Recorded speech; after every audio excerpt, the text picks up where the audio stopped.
You know the feeling. You finish a full meal and are like, I'm never eating again. But then out comes a beautiful piece of cake. And well, You said you were full. Not for dessert.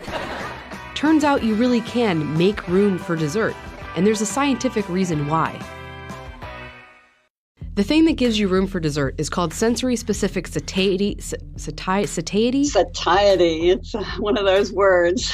That's Dr. Barbara Rolls. She's a nutritional scientist, and she's been studying sensory-specific satiety since the 80s. It's a really important, basic, and very reproducible finding about human eating behavior. Dr. Rolls says it's why we often misunderstand that full feeling. So to see it in action, we ran an experiment similar to one she's done before. We gave 6 people a giant plate of mac and cheese. Wow, that is a lot of macaroni and cheese. And told them to eat until they were full. I'm done. And then for the second course, we gave them more. No! I'm not happy with this experiment. Then on a different day, we did it all over again. I'm getting full. Except this time, after they were full, we gave them ice cream. Ice cream. Yes. Yeah, I'm done. On average, after they said they were full on mac and cheese, each person could eat just 1 more ounce of it in their second serving. I got a solid 2 bites in. But when we gave them ice cream instead, somehow they could eat 3 times as much. They made room for dessert. The experiment shows that when you feel full, it's not necessarily that your stomach is physically full. It's more about how interested you are in eating more.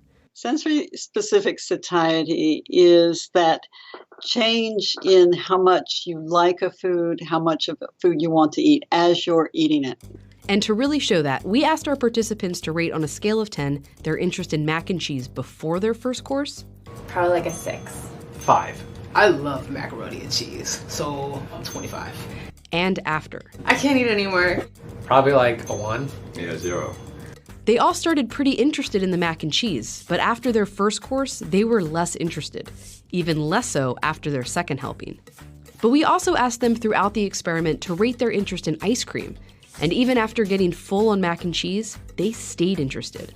The only thing that made them lose interest in ice cream was having ice cream. I've just had enough of that food. I want something else.